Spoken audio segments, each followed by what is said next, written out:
사랑하는 성도 여러분, 오늘 우리가 함께 살펴볼 말씀은 마태복음 12장 43절에서 50절 말씀을 통해 빈집이 아닌 하나님의 가족으로 라고 하는 제목으로 살펴보고자 합니다. 우리 예수님이 이 말씀을 들려주시는 데에는 두 가지의 깊은 진리를 일러주고 있습니다. 하나는 빈집의 위험에 대한 비유이고 다른 하나는 하나님의 참된 가족에 대한 선언을 하고 계십니다. 얼핏 보게 되면 두 말씀이 서로 연관이 없는 것처럼 보일지 모르지만 예수님은 이 두 말씀을 이어서 말씀을 하고 계신다는 것이지요. 이는 분명히 하나님의 뜻과 영적인 가르침이 담겨 있다는 것을 깨닫게 해주고 있습니다. 먼저 이 본문의 말씀의 배경이 나오게 된 것은 마태복음 12장 앞부분의 내용입니다. 바리새인들은 예수님께 귀신을 쫓아내시는 성령의 능력을 목도하고도 그분의 능력을 폄하합니다. 저가 귀신의 왕 바알세불을 힘입지 않고는 귀신을 내어쫓지 못한다. 이렇게 악의적으로 비판을 했다는 것이지요. 이런 영적 모독의 상황 속에서 예수님은 오늘 본문의 말씀을 비유적으로 일러주고 있다는 것입니다. 비어있는 인간의 마음에는 무엇인가 반드시 채워지게 되어 있다. 그 채움이 하나님의 뜻으로 온전히 채워진 하나님의 가족의 공동체, 이것이 될 때만이 진정 안전하고 하나님이 원하시고 기뻐하시는 집이다 하는 것을 일깨워주고 있는 것입니다. 이는 단순히 개인적으로 가정적으로 도덕적 교훈을 주고 있는 말씀이 아니라 하나님의 전체 성경의 구원의 역사가 관통되고 있다는 핵심을 일러주고 있는 말씀입니다. 하나님이 당신의 형상대로 창조하신 인간이 어떻게 영적으로 빈집이 되었는지, 그리고 풍성하신 하나님이 어떻게 이 영적으로 빈집이 되어 있는, 그리고 마귀가 들어와 있는 악의 영의 지배를 받고 있는 인간 속에 다시금 회복해서 하나님의 성전으로 바꾸어 놓았는지, 이 놀라운 뜻을 본문의 깊이에서 일러주고 있다는 것입니다. 하나님의 말씀의 구속사를 통해서 빈집에 대한 내용을 살펴봅니다. 하나님이 우리 인간을 창조할 때에 우리 인간이 거한 집은 하나님의 임재하신 영광에 충만한 집이었다는 것을, 즉 하나님의 성전이었다는 것을 말씀해 줍니다.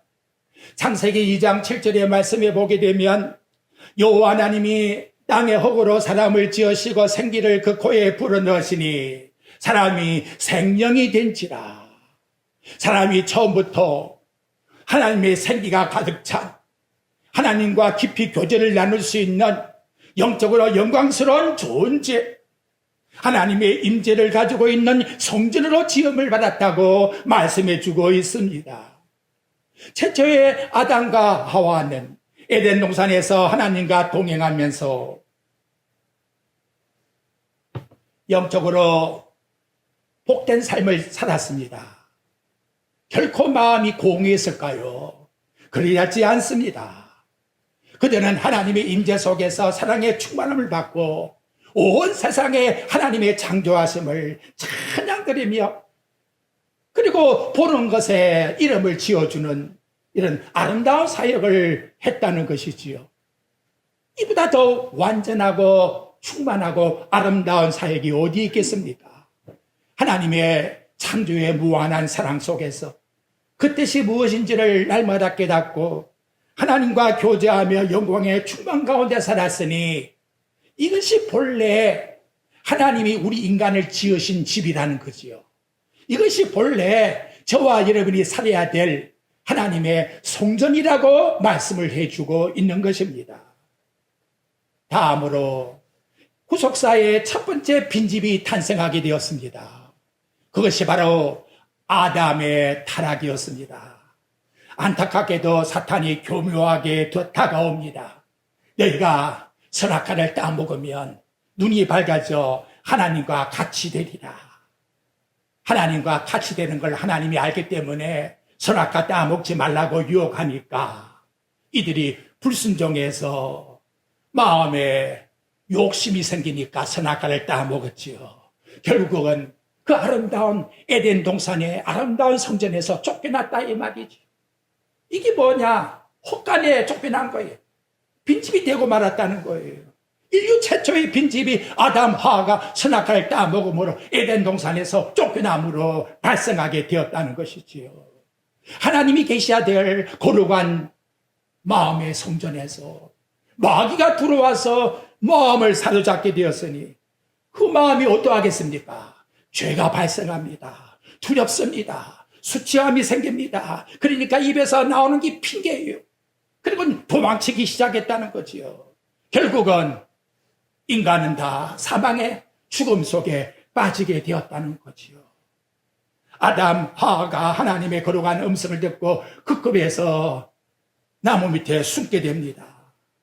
그렇게 처음에는 뼈 중에 뼈요 살 중에 살이라고 하던 자들이 하나님이 지으신 저 여자가 나에게 선악과를 따먹게 해서 너는 왜 남편에게 따주었느냐? 하나님이 지은 저 뱀이 나에게 따먹으라고 유혹을 해서 하나님 앞에서 실제로 자기 자신을 내어놓고 고백하지를 못하고 이런 부끄러움 속에서 빈집이 되고 말았다는 겁니다. 이것이 우리 인간의 빈집의 비극이라고 말씀합니다. 여러분, 누구를 막론하고 세상 거 다 가져 있다 할지라도, 세상에 가장 높은 자라 할지라도, 세상의 모든 지식을 다 충만히 한다 할지라도 주님이 없으면 빈집이에요. 공허합니다. 인생 이거 왜 살고 뭐해 허무해져요. 이게 바로 빈집으로 점점 마음을 탕팍하게 만든다는 거예요. 그런데 이 가인의 빈집이 고스란하게 그 아들에게 또 물려주고 있다는 거예요. 그게 뭐냐? 가인이 제사를 드리게 되는데 아니 자기 동생 아벨의 제사는 받고 자기 제사는 받지 아니하니까 마음속에 그 빈집에 시기와 분노와 질투가 생겼더니 결국은 동생 아벨을 무참하게 살해하는 첫 번째 살인자가 되고 말았다는 거예요. 하나님이 네 아벨이 어디 있느냐고 물을 때에 가인이 뭐라고 합니까? 아버지 닮아서 내가 아우를 지키는 자니까 동생을 죽여놓고도 입에서 이런 허튼 소리를 하고 있다는 것 자체가 마음이 얼마나 부패되고 강팍한 것을 마음의 사랑이라는 것은 찾아볼 수가 없는 이거 얼마나 비참한 인간의 모습인가를 이것이 저주받은 인간의 모습이라고 말하고 있습니다. 그런데 더 비참한 것은 가인의 후손이었던 라멕은 스스로 교만해서 뭐라고 노래까지 부르느냐. 창세기 4장 23절부터 24절에 나가보게 되면 내가 사람을 죽였고 가인을 위하여서는 벌이 7배이되 라멕을 위해서는 벌이 77배나 더 받기를 원한다고. 이거 얼마나 두렵습니까 여러분. 이런 무서운 강팍한 폭력의 인간이 되고 말았다라고. 결국은 인간이 만든 것이 뭐냐? 하나님하고 한번 해보자고 바벨탑을 쌓고 말았다는 것이지요. 여러분, 이거 영적으로 우리에게 깊은 교훈을 주고 있는 것입니다. 우리 마음의 성령으로 충만해지지 아니하면 내 마음에는 다른 빈집이 들어온다는 거예요. 사탄이가 들어와서 우리 마음을 공허하게 만듭니다. 우리 마음속에 교만을 불어넣습니다. 우리 마음속에 사랑이 아니라 질투심을 가지게 됩니다. 마음의 미워함을 가지게 됩니다. 보는 것마다 깐깐히 내 인간의 것을 가지고 판단하게 만든다는 거예요. 진정한 내 마음속에 욕심을 물리치고 내 마음속에 사랑이 들어와야 될 것인데 이것이 소멸되고 말았다는 것이지요. 그 다음에 인간의 이스라엘의 역사는 더 큰 비극을 자아내고 있습니다. 그것이 뭐냐? 사사 시대 때의 이스라엘 백성들의 모습이었다는 거지요. 하나님이 그 430년 동안 애굽에서 종살이하던 이스라엘 백성을 불러내어서 광야에 나오게 하시고 불기둥과 구름기둥으로 매일같이 만나를 먹이셨으면 여러분 이보다 더 행복한 것이 어디 있겠습니까? 너 우리와 나와 같이 살자. 하나님이 그 허위벌판에 그 바람에 몰아치는 모래 폭풍 속에서 함께 텐트를 치고 임재하셔서 함께 거하시건만. 그리고 너희들 이 말씀 속에 살면 참된 복을 받아. 십계명을 주고, 그리고 가나안 땅, 젖과 꿀이 흐르는 땅을 그냥 은혜로 베풀어 주었는데, 결과에 가서 그 가나안 땅의 이스라엘 백성은 어떻게 되었느냐? 공허한 비집이 허참. 그래서 사사기 2장 17에 보니까 그 세대의 사람들도 다 그 열조들에게 돌아갔고, 그 위에 일어난 다른 세대는 여호와를 알지 못하므로 여호와께서 이스라엘 백성을 위하여 행한 일을 알지 못하였더라고 말씀하고 있습니다. 그 거룩한 가나안 땅에 하나님을 섬기는 성전의 장소에 여러분 이상의 신 바알이 아세불이다 이게 서 있다는 것이 얼마나 엄청난 충격입니까? 하나님의 그 아름다운 성지가 쓰레기 장소가 되고 말았다는 것이지요. 예수님이 말씀합니다. 낮은 형편이 전보다 더 심하게 되리라. 이게 인간의 역사가 점점 더 심해지고 있다는 것을 말씀해줘요. 왜 금직성을 자꾸 더 강하게 우리에게 부른다습니까? 예수가 아니면 살 길이 없어. 그 이스라엘 역사 속에서 계속해서 그 악함을 더 드러내고 있는 걸 우리에게 보여주고 있다는 겁니다. 그래서 호세아서가 말합니다. 그들은 바람을 심고 광풍을 거둘 것이다. 이사야는 악인에게는 평강이 없다. 결국은 남유다가 다 바벨론으로 포로되어 가고 말았다는 것이지요. 자, 그럼 여러분, 이러한 빈집, 이게 이스라엘 나라의 종말 같은, 이제는 희망이 안 보이는, 소망이 없는 그와 같은 상태가 되었는데, 이걸 하나님이 어떻게 구원의 역사를 회복을 시키나요? 바로 그 전하유곡이 하나님이 이 땅에 아들을 보내심으로 말미암아 새롭게 출발되게 되었다는 것, 그것에 맞추어 우리에게 예수님께서 이 비유를 주고 있다는 것을 저와 여러분에게 깨닫게 해주고 있습니다. 가장 이스라엘 백성의 암흑시대가 언제냐? 예수님이 오시기 약 400년 전. 그래서 이걸 중간시대라 합니다. 선지자의 음성도 끊어졌습니다. 특별 계시도 끊어졌습니다. 겉으로는 거창한 성전이 있는데, 제사는 잘 드리고 있는데, 율법을 잘 지키고 있는데, 종교적으로 볼 때에는 쓰레기 같은 빈집으로 드리고 있다는 거예요. 생명력을 잃어버렸다는 거예요. 생명력이 있다 그렇다면 예수님이 오셨을 때에 먼저 그분을 영접해야지요. 바리새인들은 율법 조문에 갇혀가지고 진정한 사랑을 다 잊어버렸어요. 사도님들은 자기 이익만 챙기다 보니까 부활도 믿질 않았어요. 이런 로마 압제 속에서 온전히 절망 가운데 빠져있는 이스라엘 백성들에게 절망 속에 희망의 빛을 예수님께서 던져주었다는 거예요. 그것이 바로 마태복음 1장 23절 말씀에서 나옵니다. 보라! 온 세상 사람들아 다 여기에 집중해라. 처녀가 잉태하여 아들을 낳을 것이요 이름이 임마누엘이라. 번역하면 어떠하다고요? 따라해 봅시다. 하나님이 우리와 함께 계신다. 하나님이 우리와 함께 계신다. 여러분, 지금 내가 쭉 설명했지만 맞잖아요. 지금까지 아담 화가 범죄한 다음 하나님과 함께 하지 못해요. 그런데 우리 인간에게 정말 마음의 성전으로 예수님이 오셔서 우리와 영원히 함께 위해서 보라! 하나님의 능력으로 처녀가 잉태했다. 그 아들이 바로 임마누엘인데 하나님이 우리와 함께하기 위해서 이 땅에 오셨다 하고 우리에게 말씀해 줍니다. 감사하지 않습니까? 예수님이 오셔서 하신 그 구원의 사역을 보십시오.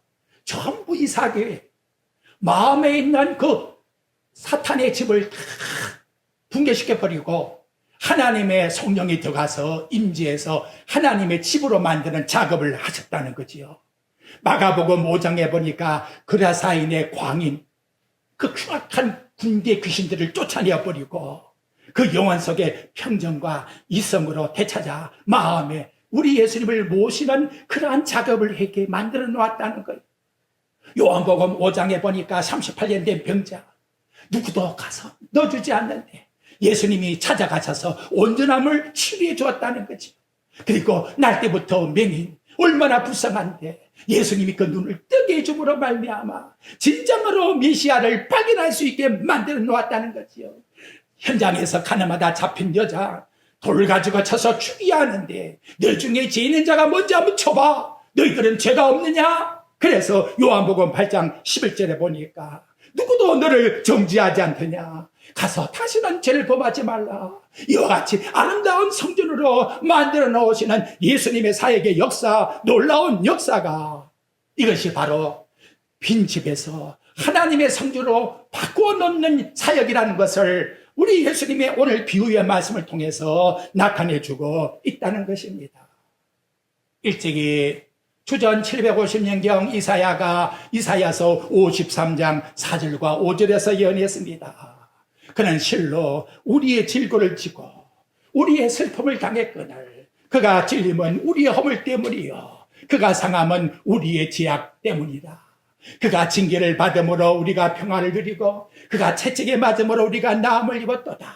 그가 누구냐? 이 땅에 오신 하나님께서 우리와 함께하기 위해서 오셨다는 사실이 얼마나 우리에게 감사합니까? 아무리 아담 하와의 원죄가 있다 할지라도 우리의 죄악의 억만가지가 있다 할지라도 이 땅에 오신 예수 그리스도의 보혈의 피를 믿기만 하면 즉시 완전히 온전히 용서해 주신다고 하는 이 놀라운 하나님의 성전으로 만들어 주시겠다고 하는 이 놀라운 사역이 바로 오늘 본문에 나타나고 있는 우리에게 주신 하나님의 뜻이라고 말씀합니다. 바울은 로마서 6장 4절에서 말씀합니다. 그러므로 우리가 그의 죽으심과 아파야 세례를 받았으므로 그와 함께 장사되었으니 이는 아버지의 영광으로 말미암아 그리스도를 죽은 자 가운데 살리심과 같이 우리도 또한 새 생명 가운데 행하게 하려 하십니다.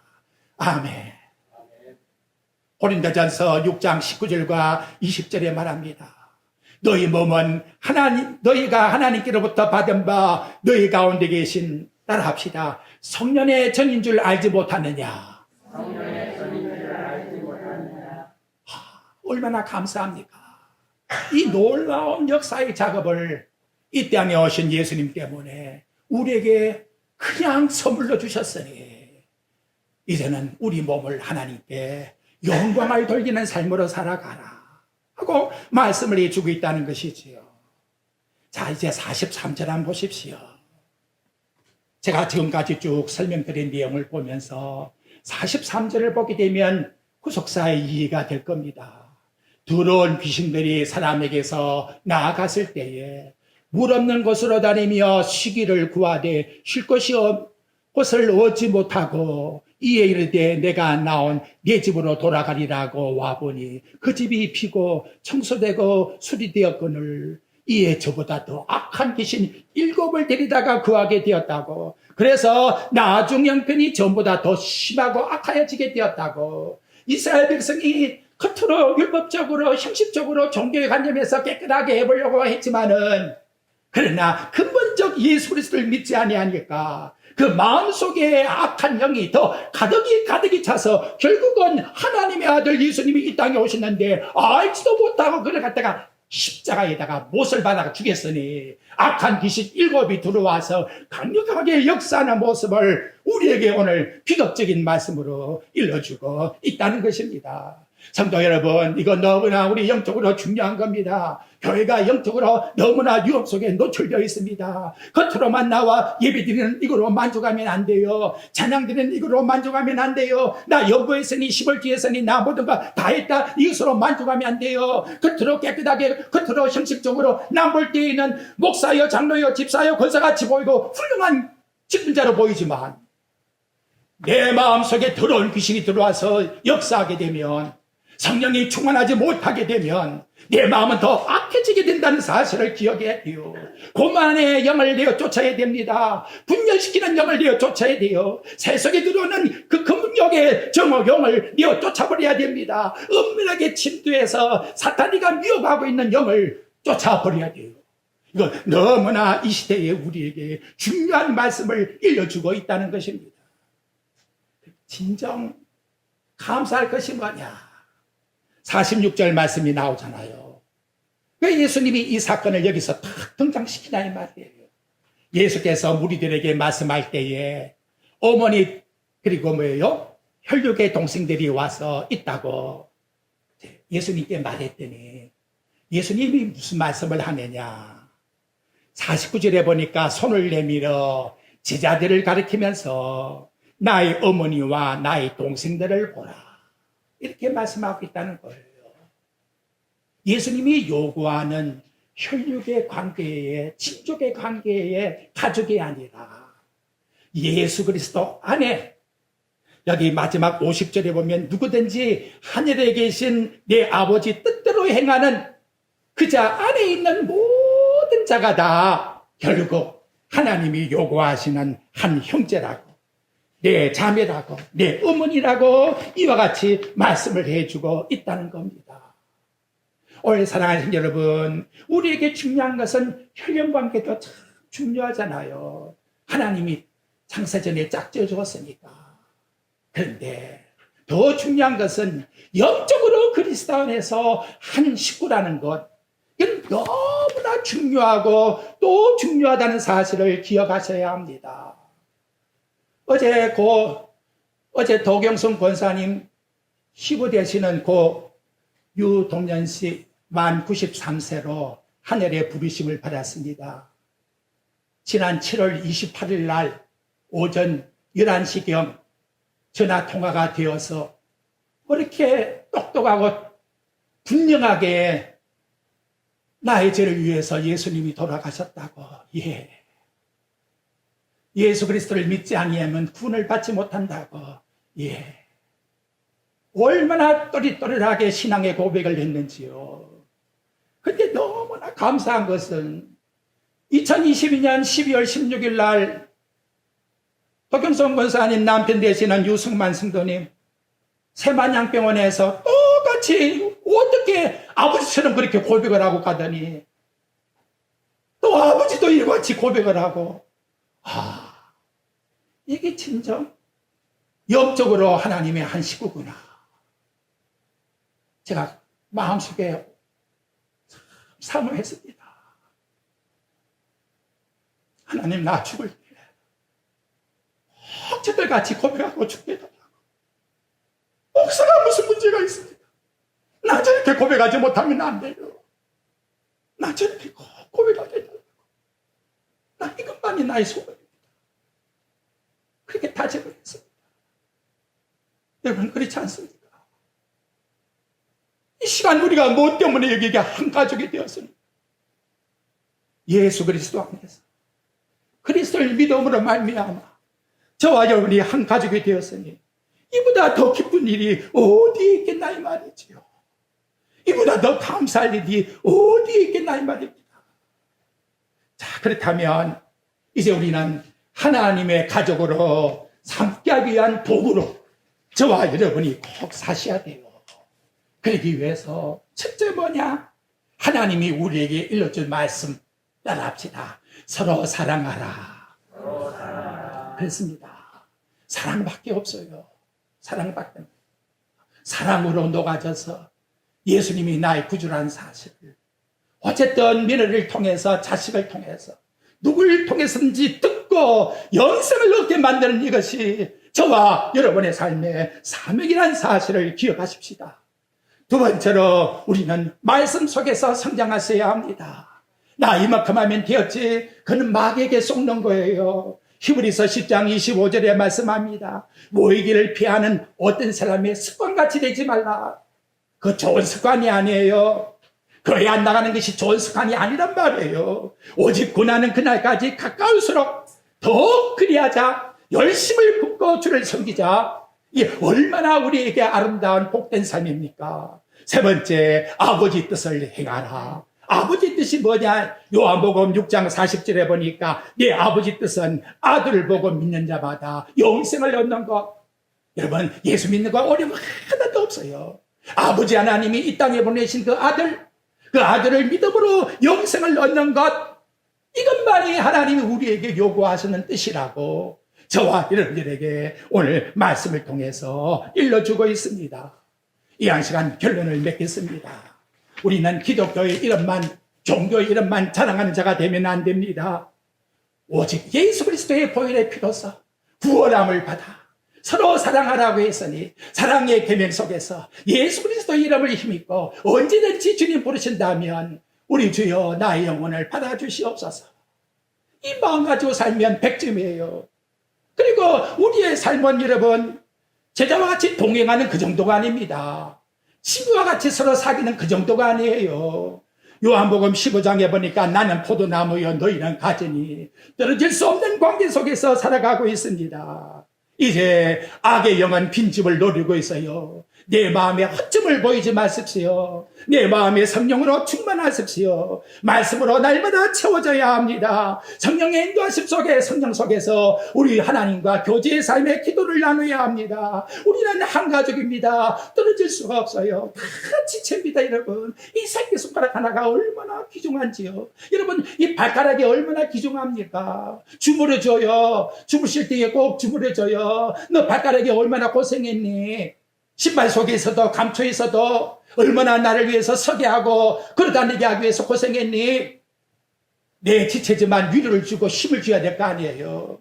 이것이 바로 하나님의 성도들의 지체의 삶의 모습이라고 우리에게 구조적으로 일러주고 있는 내용입니다. 그러므로 이제 우리는 하나님 앞에 성령의 충만한 집이 되어서 전능하신 하나님의 은혜와 주 예수 그리스도의 사랑과 성령님의 교통하심으로 영적 한 가족으로 새 언약의 공동체로 하나님의 복을 누리는 저와 여러분의 삶이 되시기를 주 예수 그리스도의 이름으로 축원드립니다.